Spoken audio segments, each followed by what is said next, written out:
Hello friends, आज मैं आपके साथ मैक्रो इकोनॉमिक्स का एक सबसे इम्पोर्टेंट टॉपिक लेके आया हूँ, जिसके बच्चों ने बहुत ज़्यादा रिक्वेस्ट की थी। उसका नाम है आईएसएलएम मॉडल। आईएस और एलएम क्या होता है, ये सारा का सारा डिस्कस करेंगे। तो अगर ये आप वीडियो पूरी देखेंगे और साथ के साथ नोट्स बनाएंगे तो बहुत अच्छा रहेगा। सबसे पहले मैंने इंट्रोडक्शन दी है कि आईएसएलएम होता क्या है, फिर मैंने आईएस की डेरिवेशन बताई है और फिर फीचर्स लिखे हैं। फिर मैंने एलएम की डेरिवेशन बताई है और फिर एलएम जो कर्व है उसके फीचर्स या करेक्टरिस्टिक्स लिखे हैं। और लास्ट में मैंने जनरल इक्विलिब्रियम बताया कि आईएस और एलएम कैसे हमारी इकोनॉमी में जनरल इक्विलिब्रियम करते हैं। तो चलिए शुरू करते हैं without wasting any time. Hicks ISLM model combines the equilibrium of both the product market and money markets to arrive at the general equilibrium। इससे पहले वाले जो मॉडल आए हैं वो या तो गुड्स मार्केट के इक्विलिब्रियम की बात करते हैं या फिर मनी मार्केट के इक्विलिब्रियम की बात करते हैं। गुड्स मार्केट और मनी मार्केट को एक साथ लेके नहीं चलते, मगर हिक्स ने आईएसएलएम मॉडल में गुड्स मार्केट मतलब प्रोडक्ट मार्केट और मनी मार्केट का साइमल्टेनियस इक्विलिब्रियम ड्राइव करने की कोशिश की थी, जिसको उसने आईएसएलएम मॉडल का नाम दे दिया। In his ISLM model Hicks has derived two curves, namely IS and LM curves. IS curve represents the product market and LM curve represents and नहीं लिखा मैंने, रुको यहाँ पे and लिख देते हैं, and LM curve represents the money market। ठीक है। IS schedule means investment is equal to saving। IS मतलब I मतलब इन्वेस्टमेंट, S मतलब सेविंग। तो IS शेड्यूल हमें बताता है इन्वेस्टमेंट और सेविंग बराबर है। It shows the equilibrium path of the product market at different rate of interest. अलग अलग रेट ऑफ इंटरेस्ट पे IS इज मतलब I is equal to S कैसे होगा, इन्वेस्टमेंट और saving different rate of interest पे सेम कैसे होंगे वो बताता है। किस तरीके से ड्राइव करना है वो भी मैंने बताया हुआ है। The most significant contribution that Hicks has made in this regard is that, unlike Keynes, he does not assume investment to be autonomous and exogenously determined। Keynes ने जितने भी मॉडल्स किए हैं, केन्स जो जेएम केन्स हुए हैं, Keynes कई लोग इनको कीन्स भी कह देते हैं, तो इन्होंने अपने मॉडल के अंदर ऑटोनॉमस इन्वेस्टमेंट लिया है और ये कहा है कि जो इन्वेस्टमेंट है ये एक्सोजीनसली गिवन है, मतलब मॉडल के बाहर से हमें पहले से इसकी वैल्यू पता है। मगर यहाँ पे हिक्स ने ऐसा नहीं कहा। उन्होंने कहा इंस्टेड ही मतलब वही Hicks assumes that investment is determined endogenously in the model and it is the function of rate of interest. उन्होंने कहा जो इन्वेस्टमेंट है ये रेट ऑफ इंटरेस्ट का जो है डिटर्मिनेंट है, मतलब रेट ऑफ इंटरेस्ट के चेंज होने से इन्वेस्टमेंट में चेंज आता है और ये जो इन्वेस्टमेंट है ये एंडोजिनसली डिटर्मिन होगी। Likewise LM schedule shows money demand is equals to money supply, या फिर ऐसे भी कह सकते हो demand for money is equals to supply of money, and the equilibrium path of the economy money market at different rates of interest, के अलग अलग रेट ऑफ इंटरेस्ट पे डिमांड और सप्लाई ऑफ मनी कैसे बराबर होंगे, इसको भी मैंने ड्राइव करके दिखाया हुआ है। He has then combined the two schedules to show the general equilibrium in the economy. फिर उन्होंने क्या किया, ये दोनों के दोनों स्केड्यूल्स को मिला दिया, आईएस और एलएम, और फिर जनरल इक्विलिब्रियम को शो करने की कोशिश की। तो ये इंट्रोडक्शन था इसका। अब मैंने हेडिंग बनाई है डेरिवेशन ऑफ आईएस कर्व। तो आईएस कर्व के बारे में थोड़ा इंट्रोडक्शन लिखेंगे क्योंकि पेपर में तो इसी तरीके से लिखना है। IS curve is a curve which shows the relationship between the rate of interest and national income, the product market remaining in equilibrium, that is saving is equals to investment at different rate of interest। IS curve हमें show करती है कि different combinations of rate of interest and national income या income भी कह सकते हो, जिसके ऊपर सेविंग और इन्वेस्टमेंट बराबर हो, मतलब जिसके ऊपर प्रोडक्ट मार्केट में सेविंग और इन्वेस्टमेंट बराबर हो। किस तरीके से ये होता है ये सारा का सारा एक्सप्लेन करूंगा। According to Keynes, product market में इक्विलिब्रियम कब होता था, अगर आपने केन्स का मॉडल पढ़ा हुआ है, जब सेविंग इन्वेस्टमेंट बराबर होती थी। आपको पता है saving is a function of interest, मैंने आई यहाँ पे इंटरेस्ट लिया हुआ है, ठीक है। कई जगह पे मैंने आरओआई भी रेट ऑफ इंटरेस्ट लिया हुआ है, तो आप कंफ्यूज मत होना। तो सेविंग क्या चीज होती है, इनकम माइनस कंजम्पशन। अब एक मॉडल मैं बनाने लगा हूं, ध्यान से देखना। अब अगर आपको ये अंडरलाइंग फंक्शंस जो आईएस कर्व बनाने के लिए इस्तेमाल होते हैं, अगर आपको ये नहीं पता तो आपको पता होने चाहिए। बहुत आसान है। सबसे पहला यहाँ पे लिखना है आपको रेट ऑफ इंटरेस्ट और यहाँ पे लिखना है इन्वेस्टमेंट। अब ये जो रेट ऑफ इंटरेस्ट लिखा है इसी के सामने रेट ऑफ इंटरेस्ट आ जाएगा दूसरे, ठीक है। और ये जो इन्वेस्टमेंट लिखा है इसी के सामने इन्वेस्टमेंट। यहाँ पे आ जाएगा सेविंग, सेविंग के सामने सेविंग, और यहाँ पे आ जाएगा इनकम और इनकम के सामने इनकम। अब आपको ये तो पता है ना कि ये जो रेट ऑफ इंटरेस्ट है और जो इंड्यूस्ड इन्वेस्टमेंट होती है, जो भी इन्वेस्टमेंट होती है, उसके बीच में क्या रिलेशन होता है, नेगेटिव। कैसे दिमाग से सोचो, जब भी रेट ऑफ इंटरेस्ट बढ़ जाता है, तो लोग या प्रोड्यूसर्स या वो लोन्स नहीं ना लेते, तो लोन्स नहीं लेंगे तो इन्वेस्टमेंट गिर जाएगी, तो there is a negative relationship, इसलिए ये कर्व नीचे जा रही है, ठीक है? और यहाँ की बात करूँगा, सेविंग और इन्वेस्टमेंट, ये जो है, ये इक्विलिब्रियम की लाइन है। जो भी इक्विलिब्रियम मॉडल्स हैं, सारे के सारे केन्स के हों या फिर जो क्लासिकल्स के हों, तो केन्स भी यही कहते थे कि सेविंग इन्वेस्टमेंट बराबर होगी, तो मनी मार्केट में मतलब प्रोडक्ट मार्केट में, मनी मार्केट नहीं, प्रोडक्ट मार्केट में इक्विलिब्रियम होगा।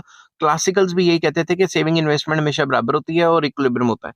केन्स कहते थे अगर ये दोनों बराबर हुए तो ही इक्विलिब्रियम होगा, अगर बराबर नहीं हुए तो इक्विलिब्रियम नहीं होगा। मगर असल ज़िंदगी में वो ये भी कहते थे कि सेविंग और इन्वेस्टमेंट बराबर होने बड़े मुश्किल है। तो अब अगर हमने सेविंग और इन्वेस्टमेंट के बीच में इक्विलिब्रियम करना है, बराबरी करनी है, तो ये दोनों कर्व बराबर होंगी और ये 45 डिग्री तक जाएँगी, ठीक है? अब इसके बाद आपको ये तो पता है ना, प्लस 2 में आपने 12th क्लास में किया होगा सेविंग फंक्शन। यहाँ सेविंग, यहाँ पे इनकम, शुरू में सेविंग नेगेटिव होती है, बाद में पॉजिटिव हो जाती है, ठीक है ना? ये तो प्लस 2 लेवल का है। अब जो सेविंग कर्व है, इसी वजह से ये ऐसी जाती है, क्योंकि सेविंग क्या है? Income minus consumption. अब ध्यान से देखना, मैं इसको फिर से आपको ड्राइव करके दिखाऊँगा कि आईएस कर्व किस तरीके से ड्राइव की जाती है। अब आपने कुछ नहीं करना, आपने बहुत सिंपल तरीके से लेना है, ये तीनों के तीनों जो फंक्शंस हैं, आपको गिवन होंगे। कौन से? रेट ऑफ इंटरेस्ट और इन्वेस्टमेंट का रिलेशन, सेविंग और इन्वेस्टमेंट का रिलेशन और सेविंग और इनकम का रिलेशन। अगर फॉर एग्ज़ाम्पल मैं यहाँ पे ये रेट ऑफ इंटरेस्ट ले लेता हूँ, मैं थोड़ी टेढ़ी-मेढ़ी लाइनें खींच रहा हूँ क्योंकि यहाँ टैबलेट पे बनाना थोड़ा मुश्किल हो जाता है। मान लो ये रेट ऑफ इंटरेस्ट है, इसके सामने इन्वेस्टमेंट कितनी कर रहे हो? ओआई, और इसी इन्वेस्टमेंट के सामने नीचे इन्वेस्टमेंट कितनी हुई? Same to same OI. अब इस पॉइंट के सामने सेविंग कितनी हुई? ओएस। मतलब सेविंग और इन्वेस्टमेंट तो इक्वल रहेंगी ना, ये चीज़ और ये चीज़ तो बराबर रहेगी। अब अगर इतनी सेविंग होती है, इसके सामने अगर चलें, तो सेविंग्स कितनी हुई? इतनी। अब इस सेविंग्स के सामने इनकम कितनी आ रही है? इनकम आ रही है इतनी। आप सीधी लाइन खींच लेना, मतलब सीधी-सीधी लाइनें खींचोगे स्केल से तो सही रहेगा। अब इनकम इतनी आ रही है। अब अगर मैं इस इनकम को ऊपर डॉटेड लाइन पे लेके जाता हूँ, तो इस इनकम के सामने और ये जो रेट ऑफ इंटरेस्ट है, इसके सामने एक यूनिक लेवल का कॉम्बिनेशन आ जाएगा। तो इस रेट ऑफ इंटरेस्ट पे इतना नेशनल इनकम या इनकम इतनी आ गई। फॉर एग्जाम्पल मैं रेट ऑफ इंटरेस्ट गिराता हूँ, तो इस गिरे हुए रेट ऑफ इंटरेस्ट पे अगर मैं देखूँ, तो लोग ज़्यादा इन्वेस्ट करेंगे, इन्वेस्टमेंट बढ़ गई। अगर इसी इन्वेस्टमेंट को मैं नीचे मिलाता हूँ, यहाँ पे नीचे मिलाता हूँ, तो ये नई इन्वेस्टमेंट क्या होगी? OI1। और इसी के सामने अगर मैं सेविंग की बात करूँ, तो लेट सेविंग कितनी होगी? OS1।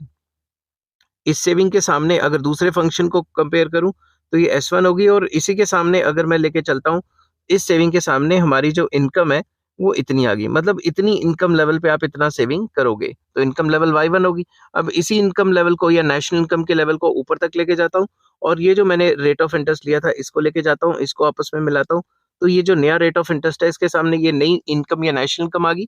तो ये 2 पॉइंट हमारे पास आ गए। अब आपने क्या करना है, इन दोनों पॉइंट से जो भी कर्व आप खींचोगे, उसको आईएस कर्व कहेंगे। समझ गए बात? उस कर्व को आईएस कहेंगे। तो आईएस कर्व हमें शो करती है इक्विलिब्रियम इन प्रोडक्ट मार्केट, जिसके सामने सेविंग और इन्वेस्टमेंट बराबर होती है at various rates of interest. तो बहुत आसान है ये कर्व ड्राइव करनी, और आपको इसी हिसाब से एक्सप्लेनेशन लिख लेनी है कि एक्स एक्सिस पे ये गिवन है, वाई एक्सिस पे ये गिवन है, फिर कह दोगे corresponding to OR rate of interest, investment is OI. Corresponding to OI investment, saving is OS. Corresponding to OS investment, national income or income level is OY. And corresponding to OY, we get point. Corresponding to the OY level of income and OR rate of interest, we get point A. अब by joining, similarly लिखोगे, जब OR था rate of interest, तो investment OI हो गया था, और जब इन्वेस्टमेंट OI हो गया था, तो सेविंग कितनी होगी थी इस पॉइंट के सामने? OS। और ओएस सेविंग के सामने इनकम थी OY1। अब OY1 के सामने और OR रेट ऑफ इंटरेस्ट के सामने वी गेट पॉइंट बी। तो इन दोनों पॉइंट को मिलाएं तो आईएस कर्व बन जाती है। आपको इस हिसाब से आपको ये पूरा का पूरा करना पड़ेगा। समझ गए बात? तो मतलब एक्सप्लेनेशन इसकी बहुत आसान है, इसमें कोई बड़ी बात नहीं है। तो ये आईएस कर्व बन जाती है। अब इसके साथ थोड़ा बहुत एक्सप्लेनेशन लिखनी तो आपको जरूरी है, और उसमें आपने क्या लिखना है? IS curve has two important implications. One, it represents all the combination of interest and income. पहली बात तो ये कि ये इंटरेस्ट और इनकम, यहाँ पे क्या लिया है? रेट ऑफ इंटरेस्ट, और यहाँ पे क्या लिया है? इनकम। इसके वेरियस कॉम्बिनेशंस दिखाती है, जिसके ऊपर इन्वेस्टमेंट और saving that keeps the product market in equilibrium. मतलब rate of interest and income and investment and saving, मतलब rate of interest and income and investment and saving के डिफरेंट कॉम्बिनेशन दिखाती है, जिसपे प्रोडक्ट मार्केट इक्विलिब्रियम में होती है. The product market will not be in equilibrium at any point away from IS curve. कोई भी इधर इधर पॉइंट आ जाता है या कहीं भी पॉइंट आ जाता है, आईएस कर्व के अलावा, इस कर्व के अलावा कहीं पे भी पॉइंट आता है, तो वो प्रोडक्ट मार्केट वहां पे इक्विलिब्रियम में नहीं होगी. The reason is this, all the points, all other points violate the equilibrium condition, that is investment is equals to saving. अगर हम कोई भी अलग पॉइंट इधर उधर बना देते हैं, उस पॉइंट पे ये जो सेविंग इन्वेस्टमेंट की जो कर्व है, ये बराबरी पे नहीं आएगी, क्योंकि इसका कॉम्बिनेशन यहां से यहां लेंगे कुछ और ही बन जाएगा. समझिए बात. उसके बाद secondly, IS curve has a negative slope. इसकी जो स्लोप है ये डाउनवर्ड स्लोपिंग है. इसका मतलब ये है कि रेट ऑफ इंटरेस्ट और इसमें क्या रिलेशन है, नेगेटिव. समझ के बात. तो that implies which implies that the level of national income is inversely related with the rate of interest. मैं यहाँ फुल स्टॉप लगाना भूल गया, मैं अभी लगा देता हूँ, ये लो. ठीक है. तो यहाँ तक समझ आ गया. अब प्रॉपर्टीज क्या है या करेक्टरिस्टिक्स क्या है इसके, वेरी इंपॉर्टेंट. कभी कभी अलग से प्रॉपर्टीज पूछ लेते हैं. समझ की बात. IS curve reflects the good market और product market equilibrium. That is, IS curve दिखाती है कि जो एग्रीगेट डिमांड है गुड्स की और एग्रीगेट सप्लाई है वो बराबर है. एग्रीगेट डिमांड का क्या फॉर्मूला होता है, C प्लस आई, छोटा फॉर्मूला, और एग्रीगेट सप्लाई का छोटा फॉर्मूला होता है C प्लस एस. अब यहाँ पे सी कैंसिल हो गए और investment is equal to saving आ गई, तो इक्विलिब्रियम हो गया गुड्स मार्केट में. ठीक है. Following are the properties of IS schedule. ये ध्यान से समझना. अगर आपको ऊपर वाली चीज समझ आ गई तो ये बड़ी जल्दी समझ आ जाएगी. IS schedule is the locus of all such combinations of rate of interest and level of national income और income. मतलब ये जो कर्व मैंने बनाई है IS कर्व, ये आपको डिफरेंट कॉम्बिनेशन दिखा रही है रेट ऑफ इंटरेस्ट और नेशनल इनकम या इनकम का. ठीक है. उसके बाद it ensures equilibrium in the goods market in the sense that equality between AD and AS और इन्वेस्टमेंट एंड सेविंग होंगी. तो सिंपल वर्ड्स में ये कर्व कहती है कि गुड्स मार्केट इक्विलिब्रियम में, और इस सेंस में जब गुड्स मार्केट इक्विलिब्रियम में होती है या तो डिमांड सप्लाई बराबर होगी, डिमांड सप्लाई बराबर होगी तो इन्वेस्टमेंट सेविंग भी बराबर होगी. सेकंड जो इसकी प्रॉपर्टी या करेक्टरिस्टिक या फीचर कुछ भी कहना चाहो, IS curve is always downward sloping, that is negatively sloped. IS curve हमेशा नीचे को गिरेगी. ठीक है. नेगेटिव स्लोप होगी, meaning there by that any increase in the rate of interest में reduce the level of income in the economy, and vice versa भी लिख सकते हो. मैं यहाँ पे लिख देता हूँ, and vice versa, vice versa. ठीक है. सिंपल वर्ड्स में रेट ऑफ इंटरेस्ट और इनकम या नेशनल इनकम का नेगेटिव रिलेशन है. ठीक है. IS schedule do not explain the functional relationship or cause and effect relationship between income and rate of interest. अब एक और बात बताता हूँ. ये जो IS कर्व है ये सिर्फ ये बता रहा है कि इसमें और इसमें नेगेटिव रिलेशनशिप है. कॉज एंड इफेक्ट नहीं बता रहा कि क्यों है कैसे है. वो बता रहा है कि भाई ये जो अंडरलाइंग फंक्शन है ये वाला, और ये वाला सेविंग इन्वेस्टमेंट और सेविंग इनकम, इनकी वजह से है. समझिए बात. तो इसको मैं एक्सप्लेन करता हूँ कि it just explains the different combinations of rate of interest and level of income. ये आपस में इनके नेगेटिव रिलेशनशिप क्यों है, ये नहीं बताता कॉज एंड इफेक्ट क्यों है जी, इसका असर क्या पड़ेगा. ये बताता है ये जो अंडरलाइंग फंक्शन है इनकी वजह से है. समझिए बात. Each IS curve is drawn on the assumption of a given government expenditure. जितनी भी IS कर्व्स बनती हैं या बनाओगे वो एक अजम्पशन पे बेस्ड है कि गवर्नमेंट का एक्सपेंडिचर गिवन होगा. ठीक है. Any change in the government expenditure will lead to change और shift in the IS schedule. अगर गवर्नमेंट का खर्चा ऊपर नीचे हो गया, उसकी वजह से इकोनॉमी में इन्वेस्टमेंट सेविंग में चेंजेस आएंगे, उसकी वजह से ये जो IS कर्व है वो शिफ्ट हो जाएगा. Next, slope of IS curve depends upon two factors. Number one, interest elasticity of demand investment function. अब दिमाग से सोचो, मैं अभी बता रहा हूँ. ये जो इन्वेस्टमेंट कर्व है ये ऐसे जा रही है, इसी के सामने हम ले रहे हैं ना, ये इतना हो गया ये इतना हो गया. समझिए बात. अगर ये थोड़ी कर्व इस तरफ जाती, मोर इलास्टिक होती या लेस इलास्टिक होती, तो जो IS कर्व है इसकी जो स्लोप है वो थोड़ी चेंज हो जाती. क्योंकि जब यहाँ देखेंगे तो इसी के सामने देखेंगे ना, जब ऐसे करेंगे तो फिर इसी के सामने जाएगा ना. तो अगर इसकी स्लोप में चेंज आता है, इसकी इलास्टिसिटी में चेंज आता है, तो उसमें भी चेंज आ जाएगा. किसमें, IS कर्व में. फिर नीचे जाता हूं. दूसरा, MPC एंड MPS. MPC और MPS. MPC क्या होता है, आप अपनी तनख्वाह का कितना पोर्शन खाते हो. MPS क्या होता है, आप अपनी मैं गलत बोल गया. APC का मतलब होता था आप अपनी तनख्वाह का कितना परसेंट खाते हो, और जो MPC होता है वो आपकी तनख्वाह के चेंज होने से कंजम्पशन में कितना चेंज आया वो दिखाते हैं. और MPS होता है कि आप अपनी तनख्वाह के चेंज होने से सेविंग में कितना चेंज करते हो. क्योंकि MPC चेंज होगा तो MPS तो ऑटोमेटिकली चेंज होगा ही होगा. अब ध्यान से देखें, ये जो कर्व है ये सेविंग और इनकम में रिलेशन दिखा रही है. इनकम के चेंज होने से सेविंग में कितना चेंज आया, उसके हिसाब से ये जो स्लोप है वो चेंज हो जाएगी। ठीक है? ऐसे भी हो सकती है, ऐसे भी हो सकती है। अगर स्लोप ही चेंज होगी, उसके हिसाब से इसकी भी स्लोप चेंज हो जाएगी, क्योंकि इसी के जो आ रहे हैं, इसी के सामने जो बन रहे हैं, मतलब वो पॉइंट्स उसी को हमने कंसीडर करना है ना। तो इसके हिसाब से चलें तो एमपीसी या एमपीएस, बेसिकली तो एमपीसी चेंज होगी तो एमपीएस भी अपने आप ही चेंज हो जाएगी ना। तो एमपीएस बेसिकली जो उसकी स्लोप है आईएस कर्व की, उसको चेंज कर देता है। In simple words, we can say that the slope of IS curve will depend upon the slope of underlying function. जो IS curve है उसकी slope underlying function पे depend करती है, जैसे कि investment function and saving function. Saving function consumption function पे depend करता है इनडायरेक्टली, ठीक है ना, पता ही आपको। तो slope implies whether IS curve is perfectly elastic, मतलब इस टाइप की स्लोप होगी या जल्दी गिरेगी या ऐसे गिरेगी, ये स्लोप हो गया। तो how steep the curve will be, कितनी स्टीप होगी वो इन फंक्शंस पे डिपेंड करती है। Slope of investment function depends on the interest elasticity of investment function. Investment function की जो इंटरेस्ट इलास्टिसिटी है, मतलब इंटरेस्ट के चेंज होने से वो कितना चेंज हो सकता है, उस पर डिपेंड करती है। Slope of saving function depends on MPS, कि इनकम के चेंज होने से सेविंग में कितना चेंज आता है, या एमपीएस एमपीसी, मतलब इनकम के चेंज होने से बंदा कंजम्पशन में कितनी चेंज करता है, उसी हिसाब से सेविंग में भी चेंज आएगा ना।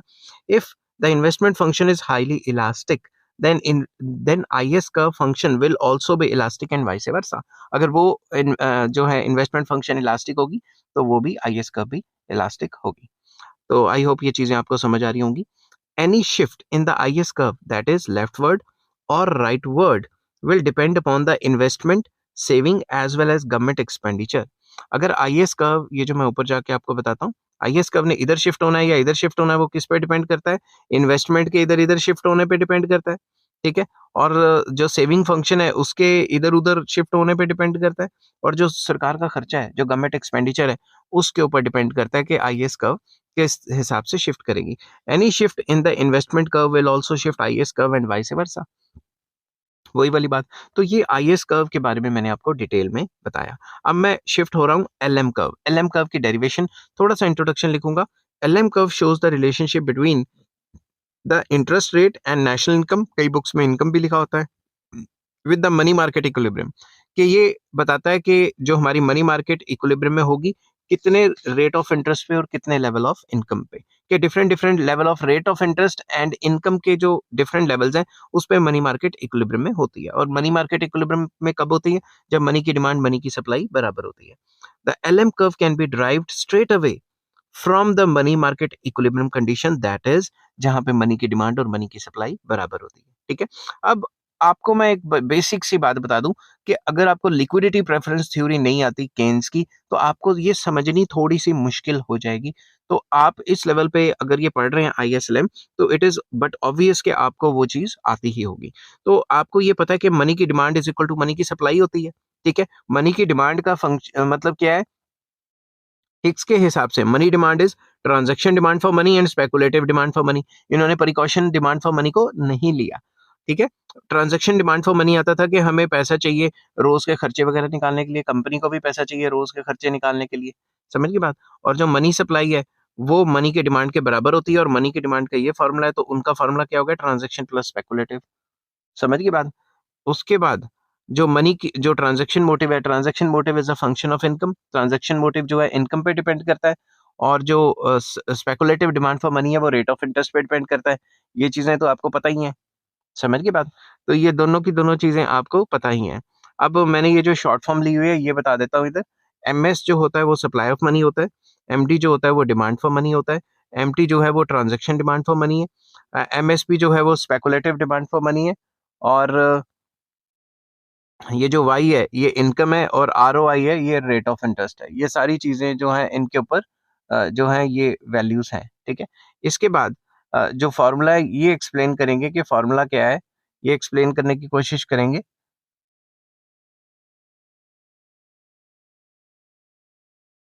तो जो फॉर्मूला ये जो बन रहा है, ये वाला फॉर्मूला यही कह रहा है कि जो मनी सप्लाई है और मनी की डिमांड है वो बराबर होती है। ये मनी सप्लाई का पार्ट है और ये मनी की डिमांड का पार्ट है। डिमांड में क्या आता है, transaction and speculative, according to Hicks. मैं हिक्स की बात कर रहा हूँ सिर्फ। ठीक है? अब अगर मैं इसको डायग्रामेटिकली एक्सप्लेन करने की कोशिश करूं, तो मैंने वही 4 डायग्राम आमने-सामने बना दिए हैं। मैं आपको बता देता हूं, इस साइड पे रेट ऑफ इंटरेस्ट है और इसके एकदम सामने भी रेट ऑफ इंटरेस्ट है। यहाँ पे मैंने मनी फॉर स्पेकुलेटिव मोटिव लिया है और इसके सामने एकदम मनी फॉर स्पेकुलेटिव मोटिव है और यहाँ पे ट्रांजैक्शन मोटिव है और यहाँ पे भी ट्रांजैक्शन मोटिव है और यहाँ पे इनकम है और यहाँ पे इनकम है। सबसे पहले मैं रेट ऑफ इंटरेस्ट और स्पेकुलेटिव डिमांड फॉर मनी के बारे में आपको बताना चाहूंगा कि आपने अगर केन्स की थ्योरी पढ़ी है तो उसमें साफ साफ लिखा है कि रेट ऑफ इंटरेस्ट एंड ये जो स्पेकुलेटिव मोटिव है उसमें इस टाइप का रिलेशन है और लास्ट में जाके ये पैरेलल भी हो जाती है जिसको हम लिक्विडिटी ट्रैप कहते हैं। समझ गए बात? अब मनी सप्लाई एंड मनी की जो मनी फॉर स्पेकुलेटिव मोटिव है, मैं आपको टोटल बता देता हूँ कि जो टोटल डिमांड फॉर मनी है MD, it is equals to transaction plus money की स्पेकुलेटिव। समझ गए बात? तो अगर मैंने क्या कहते हैं इन दोनों को ऐड करना है तभी मेरी मनी की डिमांड होगी। समझ गए बात? तो अब जितना भी पैसा है वो ट्रांजैक्शन और स्पेकुलेटिव के बीच में ही डिवाइड होता है और तीसरी बात इन्होंने कोई नहीं बताई, इसलिए मैंने ये नेगेटिव स्लोप बनाई है कि अगर ट्रांजैक्शन इतना होता है स्पेकुलेटिव इतना होगा और अगर ट्रांजैक्शन के लिए कम खर्चा करेंगे तो स्पेकुलेशन के लिए ज्यादा हो जाएगा। समझ गए बात? तो there is a negative relation. दूसरी तरफ ट्रांजैक्शन और इनकम का तो आपको पता है पॉजिटिव रिलेशन है, जितनी इनकम बढ़ेगी मनी फॉर ट्रांजैक्शन उतना ही ज्यादा बढ़ेगी। तो जो ट्रांजैक्शन है उसको जो कीन्स ने कहा था वो कहा था कि जो मनी की जो ट्रांजैक्शन डिमांड है इट इज के प्रपोर्शन ऑफ इनकम, मतलब इनकम के परसेंट आप खर्च करते हो, जैसे जैसे इनकम बढ़ती रहती है वैसे वैसे आप खर्चा भी ज्यादा करते रहते हो। अब इन तीनों फंक्शंस के थ्रू ही जो आपका एलएम कर्व है वो ड्राइव होगा। मैं शुरू करता हूँ। For example rate of interest इतना है, इस रेट ऑफ इंटरेस्ट के सामने इतनी जो है स्पेकुलेटिव डिमांड फॉर मनी है, मैं इसको S1 से डिनोट कर देता हूँ, स्पेकुलेटिव डिमांड फॉर मनी। और जितनी स्पेकुलेटिव डिमांड फॉर मनी है अगर वो कम है तो विद गिवन इनकम आपकी जो ट्रांजैक्शन है वो ज्यादा होगी, T1 ले लेते हैं इसको। और अगर इसके सामने ट्रांजैक्शन इतनी है, इस ट्रांजैक्शन के सामने अगर हम देखें ये जो T1 है इसके सामने हमारी लेवल ऑफ इनकम कितनी निकल के आती है? लेवल ऑफ इनकम निकल के आती है Y1। समझ गए बात? यहाँ पे R1 कर देते हैं अगर 1 1 1 चला रहे हैं तो। अब इस इनकम के सामने अगर हम लें और इस रेट ऑफ इंटरेस्ट के सामने अगर हम लें तो हमारे को एक यूनिक कॉम्बिनेशन आ रहा है, वो उसको पॉइंट दे देते हैं मान लो ए। यहाँ पे लिख देता हूँ पॉइंट ए। अगर मैं रेट ऑफ इंटरेस्ट को गिरा देता हूँ R2 तक तो इस रेट ऑफ इंटरेस्ट के सामने हमारी स्पेकुलेशन डिमांड फॉर मनी कितनी हो जाएगी? Speculative demand for money S2। और इस स्पेकुलेटिव के सामने अगर मैं डॉटेड लाइन लगाऊं तो ये बन जाएगी S2। ठीक है? और इसके सामने अगर मैं देखूं तो मेरा ट्रांजैक्शन कितना हो गया? T2। और इस ट्रांजैक्शन के सामने इस ट्रांजैक्शन डिमांड फॉर मनी के सामने मान लो T2 है तो इसके सामने इनकम लेवल कितना आ रहा है? इसके सामने इनकम लेवल आ रहा है Y2। और इस इनकम लेवल के सामने अगर मैं रेट ऑफ इंटरेस्ट और इनकम लेवल के सामने का अगर मैं कोई पॉइंट बनाता हूं तो ये पॉइंट आ जाएगा ये, तो ये हो गया R2। ठीक है? रेट ऑफ इंटरेस्ट 2 और ये हो गया Y2, ये हो गया Y1। अब ये जो दोनों के दोनों पॉइंट आए हैं अगर मैं इन पॉइंट्स को मिलाता हूं तो ये जो कर्व है ये बन गई एलएम कर्व। समझ गए बात? तो एलएम कर्व किस पे डिपेंड करती है? LM curve rate of interest और स्पेकुलेटिव डिमांड फॉर मनी के फंक्शन पे डिपेंड करती है और ट्रांजैक्शन और स्पेकुलेशन के रिलेशन पे डिपेंड करती है और एमटी मतलब ट्रांजैक्शन और इनकम के जो रिलेशन है उसके ऊपर डिपेंड करती है। तो एलएम कर्व भी ये जो अपने अंडरलाइंग फंक्शन है इनके ऊपर डिपेंड करती है। और एलएम कर्व क्या है? पॉजिटिवली स्लोप है, मतलब कि जैसे जैसे रेट ऑफ इंटरेस्ट बढ़ता रहेगा वैसे वैसे जो इनकम है या नेशनल इनकम है वो बढ़ती रहेगी। अब इसको अच्छे से एक्सप्लेन करेंगे हम। आपको थोड़ा-सा इसकी डायग्राम की एक्सप्लेनेशन कर लेनी है कि एक्स एक्सिस पे ये, वाई एक्सिस पे ये सारी चीजें आपको लिख लेनी है। The LM is the locus of points showing equilibrium points of the money market at different level of rate of interest and income. वही बातें जो ऊपर बताई वो थोड़ी इंग्लिश में लिख लेना। It is important to know that all possible money market equilibrium positions lie on LM curve and not on any other point. मतलब जो भी इक्विलिब्रियम कंडीशंस है वो सिर्फ एलएम कर्व के ऊपर ही लाई करती हैं जिसमें मनी मार्केट इक्विलिब्रियम में रहेगा। अगर इधर उधर कोई पॉइंट आ गया तो उस पे मनी मार्केट इक्विलिब्रियम में नहीं होगी। समझ गई बात? The reason is that all other points violate the general condition of money market, that is money demand is not equal to money supply. मतलब कोई भी अदर पॉइंट ले लेंगे इधर उधर तो वहां पे मनी की डिमांड और मनी की सप्लाई बराबर नहीं होगी। ठीक है? आई होप ये चीजें आपको समझ आ रही होंगी। अब अगर आपको अलग से क्वेश्चन आता है कि प्रॉपर्टीज बताओ एलएम कर्व की, तो इस तरीके से आपने लिखनी है जिस तरीके से मैंने लिखी हुई है। फर्स्ट प्रॉपर्टी वही वाली चीजें जो मीनिंग में से ऊपर में से डिफाइन हुई। LM curve is the locus of combination of the level of income and rate of interest, which represents equilibrium in the money market in the sense that demand for money and supply of money are that मतलब demand for money और supply of money equal होंगे, तो मैंने यहाँ लिखा है in the sense of demand for money and supply of money equality. मतलब ये एक ऐसा लोकस है, इसमें सारे वो पॉइंट्स आ जाते हैं जिसके ऊपर मनी मार्केट इक्विलिब्रियम में होगी, that is demand for money और सप्लाई ऑफ मनी बराबर होगा एलएम कर्व के ऊपर। सेकंड आ जाता है LM schedules does not explain any relationship, मतलब कॉज एंड इफेक्ट रिलेशनशिप या फंक्शनल रिलेशनशिप। ठीक है, ये फंक्शनल रिलेशनशिप नहीं बताता कि इनकम और रेट ऑफ इंटरेस्ट में क्यों है रिलेशन, बल्कि ये बताता है कि जो भी इसके अंडरलाइंग फंक्शन है उनकी वजह से। डायरेक्ट रिलेशन नहीं बताता कि क्यों है। ठीक है, it just provides various combinations of income and rate of interest. ये बताता है कि अलग अलग रेट ऑफ इंटरेस्ट पे अलग अलग इनकम लेवल ये है, मगर ये सारे के सारे किस पे डिपेंड करते हैं, इन फंक्शंस पे डिपेंड करते हैं, ये जो तीन हमने यहाँ पे बनाए हैं नीचे। ठीक है, नेक्स्ट पॉइंट आ जाता है LM schedule is always positive, which means rate of interest और जो इनकम है उसमें पॉजिटिव रिलेशन है, रेट ऑफ इंटरेस्ट ज्यादा होगा तो इनकम ज्यादा होगी एंड वाइस वर्सा। ठीक है, नेक्स्ट आ जाता है the relationship between income and rate of interest is implicit in LM curve. जो इनका जो रिलेशन है वो इम्प्लिसिट टाइप है। ठीक है, ठीक है, एक्सप्लिसिट डायरेक्टली रिलेशन नहीं है। कैसे, मैंने एक्सप्लेन किया हुआ है कि a fall in the rate of interest will lead to increase in the speculative demand for money. अगर रेट ऑफ इंटरेस्ट गिर जाएगा तो आप पैसे बैंकों में थोड़े ना रखोगे, आप स्पेकुलेशन डिमांड फॉर मनी ज्यादा कर दोगे, आप पैसे को स्पेकुलेट करना शुरू कर दोगे। अगर रेट ऑफ इंटरेस्ट गिरेगा, आप कहोगे बैंक पे रखने से क्या फायदा, अब अपने पास ही रखते हैं पैसे। और जब स्पेकुलेशन डिमांड फॉर मनी बढ़ जाएगी, given the level of income, आपकी जो ट्रांजेक्शन है, जो खर्चा करते हो वो कम हो जाएगा, और अगर खर्चा कम हुआ तो इनकम लेवल गिर जाएगा। तो अल्टीमेटली रेट ऑफ इंटरेस्ट के गिरने से इनकम लेवल जो है वो गिर जाता है, इसलिए नेगेटिव रिलेशन। तो ये इम्प्लिसिट रिलेशन है, एक्सप्लिसिट नहीं है, मतलब डायरेक्टली कोई रिलेशन नहीं है। अगर इसे उल्टा चलें तो ये मैंने इंग्लिश में लिखा हुआ, मैं डायरेक्टली समझा देता हूँ आपको कि अगर रेट ऑफ इंटरेस्ट बढ़ जाएगा तो उससे क्या होगा, स्पेकुलेशन गिर जाएगी। अगर रेट ऑफ इंटरेस्ट अगर बढ़ रहा है तो आप अपने पास स्पेकुलेट करने की बजाय बैंकों में रखोगे अपने पैसे। तो अगर स्पेकुलेटिव मोटिव के लिए पैसे कम हो जाएंगे तो गिवन द इनकम ट्रांजैक्शन बढ़ सकती है, क्योंकि ट्रांजैक्शन और जो उसका रिलेशन है वो ये है कि अगर एक चीज बढ़ेगी तो दूसरी चीज गिरेगी। ये हिक्स का कहना है, मेरा कहना नहीं है, ये हिक्स का कहना है। ठीक है, तो उसके बाद अगर ट्रांजैक्शन डिमांड फॉर मनी जो है वो कम हो जाती है तो इनकम भी गिर जाएगी। मतलब ये तो मैं ऊपर वाला बता रहा हूँ, ये वाला बताना था मुझे कि अगर स्पेकुलेटिव कम हो जाएगी तो ट्रांजैक्शन बढ़ जाएगी, और अगर आप खर्चा ज्यादा करते हो तो उस हिसाब से आपकी जो इनकम है वो बढ़ेगी ना, नेशनल इनकम बढ़ेगी। अगर हम ज्यादा खर्चा करेंगे, मार्केट में ज्यादा इनकम एम्प्लॉयमेंट आउटपुट जनरेट होगी। तो इसी का उल्टा करके ये लिखा हुआ है।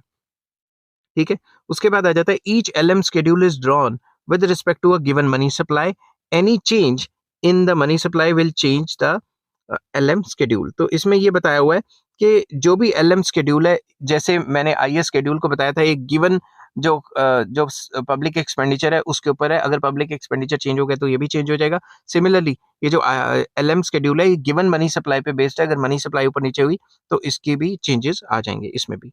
Each LM schedule is drawn with respect to a given price level. एक और बात है, जितने भी आईएस जो एलएम शेड्यूल है वो ये मान के चलते हैं कि जो प्राइस लेवल गिवन है। ठीक है, any change in the price level will shift the LM schedule. अगर प्राइस लेवल में चेंज होता है तो उसमें भी शिफ्टिंग आ जाएगी एलएम कर्व में। The exact slope of LM schedule will depend upon the slope of underlying function. वही कि इसकी जो स्लोप होगी एलएम कर्व की वो किस पे डिपेंड करेगी, बाकी तीन डायग्राम्स पे। जैसे स्पेकुलेटिव डिमांड फॉर मनी क्या है, ठीक है, and transaction demand for money क्या है, इन चीजों पे ये डिपेंड करेगी। The position of LM schedule will depend upon the nominal money supply and price level. ये तो मैं ऊपर भी बात डिस्कस कर चुका हूँ कि नॉमिनल मनी सप्लाई इकोनॉमी में कितनी होगी और प्राइस लेवल क्या होगी, उस पर डिपेंड करता है। There is a segment of LM schedule which is flat और पैरेलल टू एक्स एक्सिस। तो एलएम शेड्यूल वैसे तो ऊपर जाता है, मगर इसका एक पोर्शन होगा वो थोड़ा सा फ्लैट होगा और एक्स एक्सिस के पैरेलल होगा। It corresponds to the liquidity trap segment of the speculative demand for money. आपको पता है ना, speculative demand for money Keynes कहता था नेगेटिव रिलेशन है, और एक टाइम के बाद लिक्विडिटी ट्रैप आ जाएगा कि रेट ऑफ इंटरेस्ट एक लेवल से ज्यादा गिर जाएगा तो लोग सारे पैसे को स्पेकुलेट करेंगे बजाय इसके कि बैंकों में रखें या कहीं और रखें। ठीक है, तो स्पेकुलेशन बढ़ जाएगी। तो जब भी स्पेकुलेटिव मोटिव आ जाता है, उसी के सामने ये जो पोर्शन है फ्लैटर कर्व की वो आ जाती है, इसके सामने ही कॉरेस्पॉन्डिंग होगी। समझ गई बात। नेक्स्ट आ जाता है the flat portion of LM curve gets lengthened if there is an increase in the money supply. ये जो फ्लैट पोर्शन है, अगर मनी सप्लाई बढ़ी तो ये और ज्यादा लेंथन कर जाएगा और ये कॉन्ट्रैक्ट शॉर्ट हो जाएगा अगर मनी सप्लाई गिरी तो। समझ गई बात। तो आई होप ये वीडियो भी आपको समझ आ गई होगी। तो इसके बाद जो जैसा कि मैंने आपको बताया था कि मैं दोनों आईएस और एलएम के बाद आपको जनरल इक्विलिब्रियम बताऊँगा। तो जनरल इक्विलिब्रियम में क्या है, सिंपल है कि जहाँ पे एलएम कर्व और आईएस कर्व इंटरसेक्ट करती हैं, उस पॉइंट को जनरल इक्विलिब्रियम पॉइंट कहा जाता है और इसको equilibrium rate of interest and equilibrium level of national income या इनकम कहा जाता है। इस पॉइंट पे जो रेट ऑफ इंटरेस्ट और जो इनकम का लेवल है, इस पे both the goods market and both the money market are in equilibrium.